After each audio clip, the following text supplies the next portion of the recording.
Yo, check it out. It's your boy X to the Z Xzibit broadcasting live on our station, on our website. One represents the coast, DubCNN.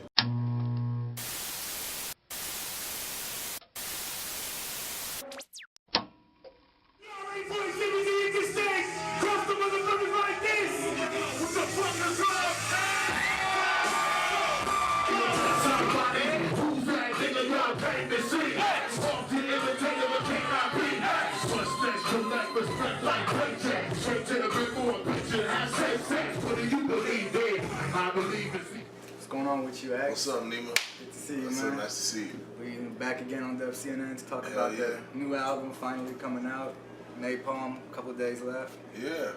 I mean, first of all, I want to thank you for taking such a, heartfelt approach to reporting and representing for the West Coast. You know what I'm saying?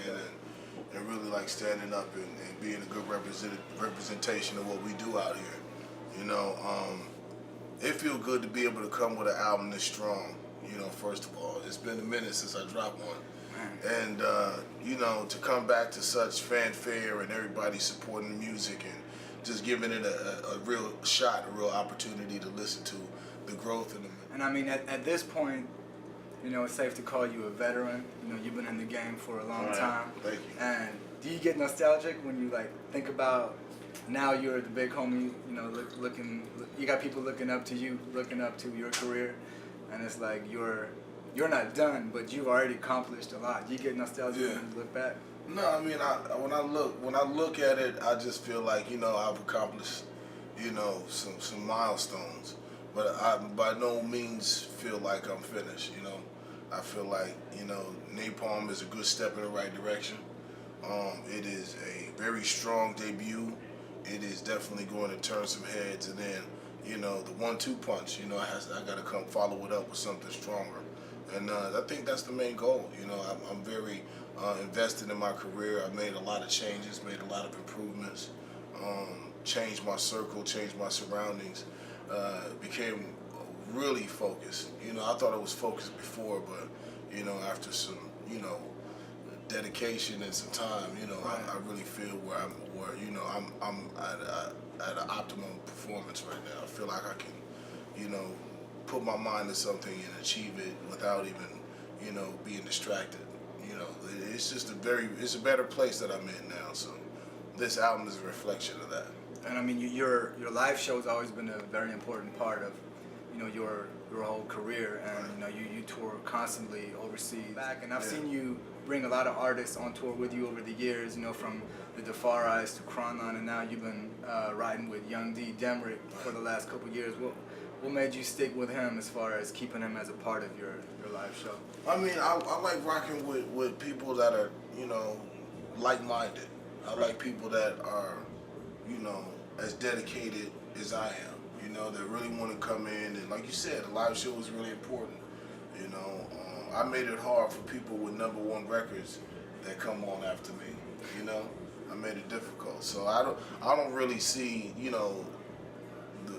level the playing field when you get out on the stage. Right. If you can do a live show, you can kick anybody's ass, and I think that's where, we get down. We keep dropping this, and you can't spit like this. So I'm taking your pitch, and ain't shit changed. We gon' bang like this, and I'm drinking this beer. We don't play, man. We get in, and we know that the crowd wants to come see a hip hop show, and that's what we do. So I'm never too cool or too swagged out to fucking do a great show. You know what I'm saying? That's what it's about. That's what's up. And you've got a lot of great collaborations on this record. I was looking at the track listing, and you got a couple of people on there twice. Like I saw Games on there twice, Be Real's on there twice. How was that process? Because I know you've been working for a couple of years on a project. Did you sit down and map out the album and the features, or is it just something that was created organically? No. It was created organically. Like the music spoke for the features. Once I started the records, I would bring the people in that I felt like they needed to be on the record, like they sounded like they were on the record. Right. And I kept the really creative how the features are. It's not just because they're on the song, they may not be doing no rapping whatsoever. You know, it's like Wiz sung some shit, then he did a verse on some shit, then Game did a hook on something, and then he did a verse on something. Like, it's different. It's not like he just did a verse and then it's all it's structured very uniquely. And I'm, you know, glad that the circle of people that I did get on the record, like, it sounds consistent and it sounds like one body of work, you know? And how was it to get King T, the licks, and yourself together on the Dre track? Alright, man, that was like Christmas. You know what I'm saying? First, you got to get the track. Let me tell you the process. First, you got to get the track, alright? And I ain't talking about just him giving you the beat. Dr. Dre got to give you the beat and the paperwork with a signature on it, and he got to give you the files. And he's got to let you keep it. Yeah. He's got to let you get the files. Once I saw Rob come in the studio with the hard drives, I knew I was in. I was in there. I mean, we've seen a lot of Dre tracks on albums. Yeah. Dre tracks. It ain't what you expect. But yo, the big I got a lot of respect for Dr. Dre, first of all. He is one of my mentors. He is someone I look up to. He is someone I always confided in when it comes to this music shit. And in personal shit too, man. I consider him a friend. So when it came to doing this record, you know what I'm saying? He gave me the beat and, you know, said if I could do something with it. You know, I brought the beat up in the studio, and then we got down with the, you know, King T and the Alcoholics. And I was like, you know, we got to do this, you know, and submit it to Dre and see if we can, you know, if we can make this happen. So, you know, all the things fell into place, you know what I'm saying? Dr. Dre blessed the track, you know what I'm saying? And, man, it was good to get Alcoholics and King T in the studio one time. Just, I mean, I don't think we've ever done a whole record like that That's together. what I'm saying. Yeah, I don't remember. What I'm saying? So for everybody to be all in the same track and to be under the banner of my album, I mean, it's like coming home. It's like it's a good movie. You're also known for doing heartfelt tracks. Like I feel like Thank You on the last album was a standout track. Right. Is there something on this album that you would compare it to something like Thank You? Well, I mean, it's in the same family, but it's nothing like Thank You, and that's 1983. The people that have heard it, they've been talking about that record. Yeah, I think with 1983, you get to hear it from me. You know what I'm saying? Like, people talk for me and talk about me and talk around me, but they don't ever hear it from me.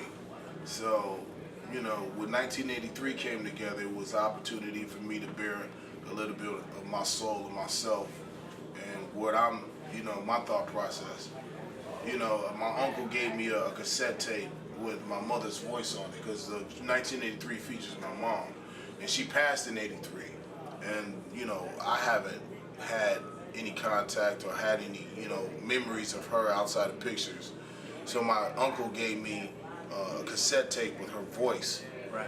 And it was like an hour and a half of her just talking. And she was talking about a book of poetry that she wrote and how she wanted the book reading to go.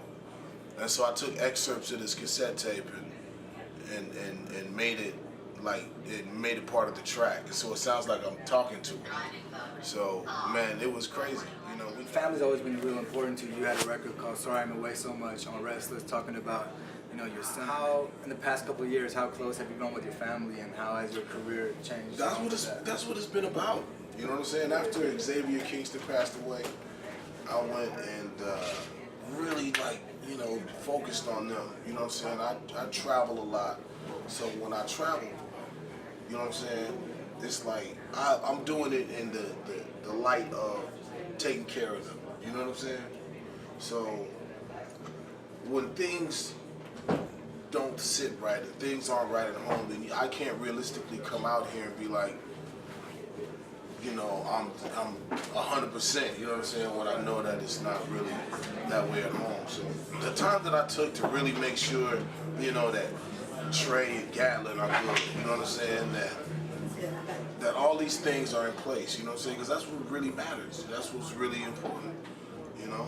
So yeah, it took me a little time to get that straight. On top of some other things, you know, it takes time to really sit down with the pens and pencils and reorganize all this shit, you know. So family was important. Personal shit was neither here nor there. But sometimes you just gotta disconnect from that shit. Right. And just, you know what, let me just make sure that I'm running this at 100%, the best to my ability. And then when I felt that was the way it is, you know, that's when I stepped back in and produced this record. You know, you're a certified West Coast veteran, legend of the game. Thank you, man. Looking at current artists coming up, Yeah. who are you admiring? Like, who do you hear like that's fresh? I like that. Man, I feel like the TDE camp is definitely doing a lot. You know, I know Dom Kennedy, rest of those guys are doing a lot. I'm fucking with Slim the Mobster.